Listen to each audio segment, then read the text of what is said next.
കഴിഞ്ഞ ക്ലാസ്സിൽ could not എങ്ങനെയാണ്, കുഡ് ഹാവ് എങ്ങനെയാണ് ഉപയോഗിക്കുന്നത് എന്നൊക്കെ നമ്മൾ പഠിച്ചായിരുന്നു അല്ലെ. അപ്പോൾ കുഡ് നോട്ട് ഉപയോഗിക്കുന്നത് നമുക്ക് എന്തെങ്കിലും ഒരു കാര്യം ചെയ്യാൻ കഴിഞ്ഞില്ല എന്ന് പറയാനും, കുഡ് ഹാവ് നമ്മൾ ഉപയോഗിക്കുന്നത് എന്നെ വിളിക്കാമായിരുന്നു എന്ന് പറയാൻ അല്ലെ, ചെയ്യാമായിരുന്നു പക്ഷെ ചെയ്തില്ല, ആ സാഹചര്യത്തിൽ എന്നോട് പറയാമായിരുന്നു, അതിനാണ് നമ്മൾ കുഡ് ഹാവ് ഉപയോഗിക്കുന്നതെന്നാണ് നമ്മൾ പഠിച്ചത്. ഇന്നും അതേപോലെ തന്നെ ഒരു കമ്മ്യൂണിക്കേഷൻ ആണ്, പക്ഷെ ഇന്ന് നമ്മൾ ഫോക്കസ് ചെയ്യുന്നത് കുഡ് ബി എങ്ങനെയാണ് ഉപയോഗിക്കുന്നത് എന്നുള്ളതാണ്. അപ്പൊ നമ്മൾ കമ്മ്യൂണിക്കേഷനിലേക്ക് പോവാണ്. ഞാൻ പറയാണ്, കുറേ നേരമായിട്ട് നിന്റെ ഫോൺ കിടന്ന് അടിക്കുന്നുണ്ട്. നമ്മൾ വീട്ടിലൊക്കെ എപ്പോഴും പറയുന്ന ഒരു കാര്യമാണ്, കുറേ നേരമായിട്ട് നിന്റെ ഫോൺ കിടന്ന് അടിക്കുകയാണ്. അപ്പൊ അതെങ്ങനെ പറയാം? കുറേ നേരം, ഫോർ എ വൈൽ. അപ്പൊ അങ്ങനെ കുറേ, അപ്പൊ നമ്മൾ ടെൻസസിന്റെ ക്ലാസ് നിങ്ങൾ കേട്ടവരാണ് എങ്കിൽ നിങ്ങൾക്കറിയാം ഫോർ എ വൈൽ, ഫോർ ആണ് നമ്മൾ അവിടെ ഉപയോഗിച്ചത്. അതൊരു ക്ലൂ വേർഡ് എന്ന് വേണമെങ്കിൽ പറയാൻ പറ്റും ഈ ഫോർ എന്നുള്ളത്. അപ്പൊ അത് ഏത് ടെൻസ് ആണ്? നമ്മൾ ഹാസ് ബീനും ഹാവ് ബീനും ഉപയോഗിക്കണം ഫോർ ഉള്ളത് കൊണ്ട്. Your phone has been ringing for a while. കുറേ നേരമായിട്ട് നിന്റെ ഫോൺ കിടന്ന് അടിക്കുകയാണ്. എങ്ങനെ പറയാ?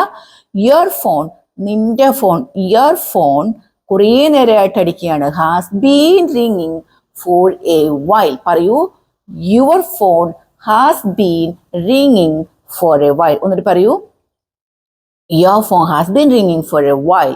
കുറേ നേരമായിട്ട് കിടന്നത്. അപ്പൊ നിങ്ങൾ ഇനിയുള്ള സെന്റൻസുകളിലും ഇതൊക്കെ ഓർക്കുക. ഫുഡ് എന്ന ഒരു ക്ലൂ വേർഡ് നമുക്ക് കിട്ടിയിട്ടുണ്ട്. കുറേ നേരമായിട്ട് നടക്കുന്ന കാര്യമാണ്. അപ്പോൾ നമ്മൾ അവിടെ എന്തുപയോഗിക്കണം? ഹാസ് ബീനും ഹാവ് ബീനും verb ing, has been ringing. അപ്പൊ ടെൻസിനെ ഒന്നും പേടിക്കണ്ട, നിങ്ങൾ അതൊക്കെ ആ ട്രിക്കൊക്കെ ഉപയോഗിച്ചിട്ട് അങ്ങ് പഠിക്കുക. അപ്പൊ ഞാൻ പറയാണ്, അതെന്റെ ഫ്രണ്ട് ആയിരിക്കും, ആയിരിക്കും. It could be my friend. ആയിരിക്കും. It could be my friend. അവിടെയാണ് നമ്മൾ കുഡ് ബി ഉപയോഗിച്ചത്. അതെന്റെ ഫ്രണ്ട് ആയിരിക്കും. ഫോൺ വിളിക്കുന്ന കേട്ടിട്ട് അമ്മ പറഞ്ഞു, your phone has been ringing for a while. അപ്പോൾ അത് കേൾക്കുന്ന ഞാൻ പറയാണ്, it could be my friend, അതെന്റെ സുഹൃത്ത് ആയിരിക്കുമെന്ന് പറയാണ്. അപ്പോൾ എന്തായിരിക്കും? അമ്മ ചോദിക്കുക, നീ എന്നിട്ട് എന്താ ഫോൺ എടുക്കാത്തേ? നമ്മൾ അന്നേരം അടുത്ത ചോദ്യം ചോദിക്കും.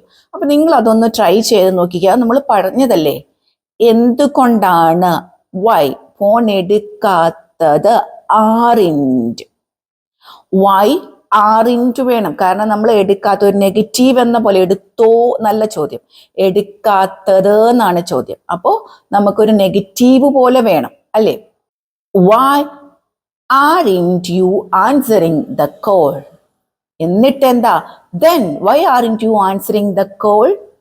ഫോൺ എടുക്കാത്തത്, then ചേർത്തത്. പിന്നെ എന്നിട്ട് എന്താ നീ ഫോൺ എടുക്കാത്ത? അങ്ങനെ നമ്മൾ ചോദിക്കില്ല. പിന്നെ അല്ലെങ്കിൽ ചോദിക്കുക, എന്നിട്ട് എന്താ നീ ഫോൺ എടുക്കാത്ത? പിന്നെ നീ എന്താ ഫോൺ എടുക്കാത്ത? അങ്ങനെയൊക്കെ ചോദിക്കില്ല. അപ്പോൾ then അതൊരു നോർമൽ കമ്മ്യൂണിക്കേഷൻ അല്ലേ. then why aren't you answering the call? Call എന്താ? നീ എടുക്കാത്തത്. അപ്പൊ നമ്മൾ പഠിച്ചത് കാര്യങ്ങളൊക്കെ ഓർക്കുക. ഫോർ കുറേ നേരമായിട്ട് എന്നുള്ള അർത്ഥത്തിൽ നമ്മൾ ഫോർ ഉപയോഗിച്ചു. അവിടെ നമ്മൾ ഹാസ് ബീനും ഹാവ് ബീനുമാണ് ഉപയോഗിച്ചത്. പിന്നെ ആയിരിക്കും എന്ന് പറയാൻ നമ്മൾ കുഡ് ബി ഉപയോഗിച്ചു. പിന്നെ നമ്മൾ ഉപയോഗിച്ചത് എടുക്കാത്തത്, ഇപ്പോഴത്തെ കാര്യമാണ് അല്ലെ. അപ്പോൾ ആറിൻറ്റും നമ്മൾ ഉപയോഗിച്ചു. അപ്പോൾ ഞാൻ പറയണം, അവൻ കുറച്ചു നേരം വിളിക്കട്ടെ, അവൻ കുറച്ചു നേരം വിളിക്കട്ടെ. ടേ ടേ, അവിടെ നമുക്ക് ലെറ്റ് വേണം. ഇതൊക്കെ ഗ്രാമറിനെ പേടിക്കുന്നവർക്ക് പേടിക്കാതിരിക്കാനുള്ള ഒരു വഴിയാണ് ഇത്. കാരണം ഈ ഒരു ട്രിക്കൊക്കെ ഓർത്ത് പറയുകയാണ് നമ്മളിവിടെ ചെയ്യുന്നത്. ഇവിടെ നമ്മൾ പറഞ്ഞത് എന്താ? വിളിക്കട്ടെ, അവൻ കുറച്ചു നേരം വിളിക്കട്ടെ. Let him call for a while, കുറച്ചു നേരം. അപ്പൊ അവിടെ ഫോർ ഉണ്ട്. അപ്പൊ നിങ്ങൾ ആ ഫോർ എന്ന് പറയുന്ന ഒരു ക്ലൂ കിട്ടിയില്ലോ. അപ്പൊ ഹാസ് ബീന് ഹാവ് ബീനും ചേർക്കട്ടെ എന്ന് വിചാരിക്കില്ല. അവിടെ ഫോർ എന്താണ്? വിളിക്കട്ടെ, കുറച്ചു നേരം എന്ന്. പക്ഷെ നമ്മൾ ഹാസ് ബീനും ഹാവ് ബീനും ഉപയോഗിക്കുന്നത് കണ്ടിന്യൂസ് ആയിട്ട് അവിടെ നടക്കണം. ഇത് ഫോൺ റിങ് ചെയ്യാൻ തുടങ്ങിയിട്ട് കുറേ നേരമായി, അതുകൊണ്ടാണ് നമ്മൾ അവിടെ ഹാസ് ബീൻ. ഇതെന്ന് പറഞ്ഞാൽ ആ ഒരു നേരത്തിന് വേണ്ടി നമ്മൾ പറയുന്ന ഒരു കാര്യമാണ്. വിളിക്കട്ടെ, ടേ ടേ എന്ന് പറയുമ്പോൾ ഓർത്ത് വെക്കുക, നമ്മൾ ലെറ്റ് ഉപയോഗിക്കണം. Let him call for a while, കുറച്ചു നേരം അവൻ വിളിക്കട്ടെ. Let him call for a while, കുറച്ചു നേരം അവൻ വിളിക്കട്ടെ. അപ്പൊ അത് കേൾക്കുമ്പോൾ അമ്മ ചോദിക്കുക, അതെന്താ നീ അങ്ങനെ പറയുന്നേ? അതെന്താ നീ അങ്ങനെ പറയുന്നേ എന്ന് ചോദിക്കും. അതെന്താ നീ അങ്ങനെ പറയുന്നത്, അങ്ങനെ പറയുന്നത് അതെന്താ, വൈ? ഇപ്പോഴത്തെ കാര്യമാണ് അമ്മ ചോദിക്കുന്നത്. ഇപ്പൊ അമ്മ സംസാരിക്കല്ലേ, നീ എന്താ അങ്ങനെ പറയുന്നത്, why are you saying that? Why, എന്തുകൊണ്ടാണ്, why are you saying that? Why are you saying, അത് വൈ ആർ യു നമ്മൾ ഉപയോഗിക്കുന്നതിന്റെ ആർ ഉപയോഗിക്കുന്ന കാര്യം ഇപ്പൊ നമ്മൾ കമ്മ്യൂണിക്കേഷൻ നടന്നുകൊണ്ടിരിക്കുകയാണ്. So why are you saying that, നീ എന്താണ് അങ്ങനെ പറയുന്നത്?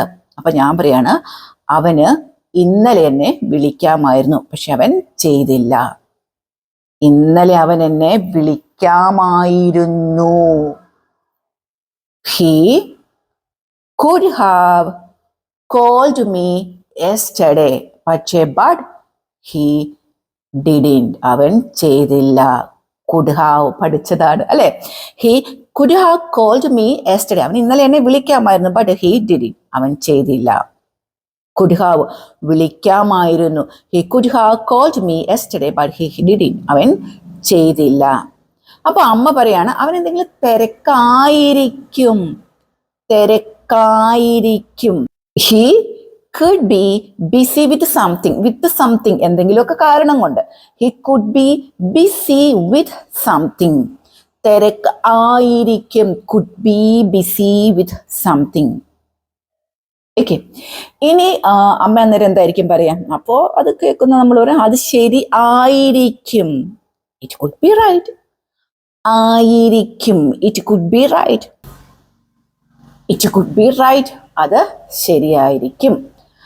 അപ്പോൾ നിങ്ങൾക്ക് മനസ്സിലായില്ലേ, കുഡ് ബി നമ്മൾ ഉപയോഗിക്കുന്നത് സാധ്യതകൾക്ക് വേണ്ടിയിട്ടാണ് നമ്മൾ ഉപയോഗിക്കുന്നത്. അപ്പൊ ഇറ്റ് മൈറ്റ് ബി റൈറ്റ് എന്ന് പറയാം, പക്ഷെ സാധ്യത കുറവാണ്. അപ്പൊ നമ്മൾ ഇതിന്റെ ഈ മൈറ്റ് ബി, മേ ബി, ഇതിന്റെയൊക്കെ ക്ലാസ്സുകൾ ഞാൻ എടുത്തായിരുന്നു. അതിന്റെ ലിങ്ക് ഞാൻ തരാം കേട്ടോ, അത് നിങ്ങൾ കേൾക്കുക. അപ്പോ നിങ്ങൾക്കത് മനസ്സിലാവും. അപ്പൊ ഇവിടെ നമ്മൾ ഈ 1-2 ക്ലാസ്സുകളിലായിട്ട് കുഡ് നോട്ടിന്റെ ഉപയോഗം പഠിച്ചു, കുഡ് ഹാവ് പഠിച്ചു, കുഡ് ബി പഠിച്ചു. അതൊരു നമ്മളൊരു ഗ്രാമർ എന്ന ലെവലിലല്ല പഠിച്ചത്. നിങ്ങൾക്കത് മനസ്സിലായി എന്ന് വിചാരിക്കുകയാണ്. ഒരു ഗ്രാമറിൽ ഫോക്കസ് ചെയ്ത് കുഡ് എന്ന് പറയുന്ന, കുഡ് നോട്ട് എന്ന് പറയുന്നത് പാസ്റ്റ് ആണെന്നോ, കുഡ് ഹാവ് എന്ന് പറയുന്നത് നമുക്ക് സാധ്യതയാണെന്നും, ചെയ്യാവുന്ന സാഹചര്യം, ഇതൊക്കെ നമ്മൾ ഒരു ടെൻസിനെ വലിയ ടച്ച് ചെയ്യാത്ത നിങ്ങൾക്ക് മനസ്സിലാകുന്ന രീതിയിലാണ് ഞാൻ നിങ്ങൾക്ക് പറഞ്ഞു തന്നത്. അപ്പൊ നിങ്ങൾ ശ്രദ്ധിക്കേണ്ട ഒരു കാര്യം, ഇതേപോലെ കമ്മ്യൂണിക്കേഷൻ കൊടുത്തിട്ട് നിങ്ങളും സംസാരിച്ച് പഠിക്കണം. കുഡ് ബി എന്ന് പറഞ്ഞാൽ ആയിരിക്കും എന്നാണ് അർത്ഥം. ഇതേപോലെ ചെറിയൊരു കമ്മ്യൂണിക്കേഷൻ, നമ്മൾ ഇത്രയും നാളും പഠിച്ച കാര്യങ്ങൾ വെച്ചിട്ടുള്ള ചെറിയൊരു കമ്മ്യൂണിക്കേഷൻ നമ്മുടെ കമന്റ് ബോക്സിൽ ഞാൻ കൊടുക്കുന്നുണ്ട്. നിങ്ങൾ അതൊന്ന് കേൾക്കുക, എന്നിട്ട് എന്ത് ചെയ്യണം, അത് ഇംഗ്ലീഷിൽ ട്രാൻസ്ലേറ്റ് ചെയ്ത് നമുക്ക് കമന്റ് ചെയ്യുക. ഓക്കെ, അപ്പൊ ഇന്ന് കുഡ് ബി എന്ന് പറഞ്ഞാൽ ആയിരിക്കും എന്ന് പറയേണ്ട സാഹചര്യത്തിലാണ് നമ്മൾ കുഡ് ബി ഉപയോഗിക്കുന്നത്. അത് നിങ്ങൾ മറന്നു പോകാതെ പ്രത്യേകം ശ്രദ്ധിക്കണം. കുഡ് ബി എന്തിനാണ് നമ്മൾ ഉപയോഗിക്കുന്നത്? ആയിരിക്കും. കുഡ് ഹാവ് എന്തിനാണ് നമ്മൾ ഉപയോഗിക്കുന്നത്? ചെയ്യാൻ പറ്റുന്ന സാഹചര്യം ഉണ്ടായിരുന്നു, നിനക്കത് ചെയ്യാമായിരുന്നു എന്ന് പറയാനാണ് കുഡ് ഹാവ് ഉപയോഗിക്കുന്നത്. കുഡ് നോട്ട് ഉപയോഗിക്കുന്നത് എന്തിനാണ്? കഴിഞ്ഞില്ല, എനിക്കത് ചെയ്യാൻ പറ്റിയില്ല എന്ന് പറയാനാണ് കുഡ് നോട്ട് ഉപയോഗിക്കുന്നത്. ക്ലിയർ ആയോ? യെസ്. ഇനി നിങ്ങൾക്ക് സംസാരിച്ച് പഠിക്കണം എന്നൊക്കെ ആഗ്രഹിക്കുന്നവരുണ്ട് എങ്കിൽ നമ്മൾ എൻ്റെ നമ്പർ തന്നിട്ടുണ്ട്, നിങ്ങൾക്ക് എന്നെ കോണ്ടാക്ട് ചെയ്യാവുന്നതാണ് കേട്ടോ. അപ്പോൾ ഈ നമ്പർ വഴി നിങ്ങൾക്ക് പേഴ്സണൽ ട്രെയിനിങ് വഴിയാണ്. നിങ്ങൾക്ക് നമ്മുടെ ക്ലാസ്സുകളെല്ലാം ലൈവാണ്, നമ്മളൊന്നും വാട്സപ്പിൽ തരുന്നതല്ല, എല്ലാ ലൈവുമാണ്. നിങ്ങൾക്ക് പേഴ്സണലായിട്ട് നമ്മുടെ ഫേസ് ടു, എൻ്റെ മുഖത്ത് നോക്കി തന്നെ നിങ്ങൾക്ക് ഇംഗ്ലീഷ് സംസാരിച്ച് പഠിക്കാൻ പറ്റുന്നതാണ് കേട്ടോ. അപ്പോൾ എൻ്റെ നമ്പർ തരുന്നുണ്ട്, നിങ്ങൾക്ക് അതിൽ കോൺടാക്ട് ചെയ്യാവുന്നതാണ്. അപ്പോൾ എൻ്റെ ക്ലാസ്സിനെ കുറിച്ചുള്ള പോസിറ്റീവ് കമൻസും നെഗറ്റീവ് കമൻസും ഒക്കെ നിങ്ങൾക്ക് മാന്യമായ രീതിയിൽ നമ്മുടെ കമൻറ്റ് ബോക്സിൽ കൊടുക്കാവുന്നതാണ്. അപ്പോൾ എല്ലാവർക്കും നല്ലൊരു ദിവസം ആശംസിക്കുകയാണ്. നമുക്ക് അടുത്ത ദിവസം വീണ്ടും കാണാം. Thank you.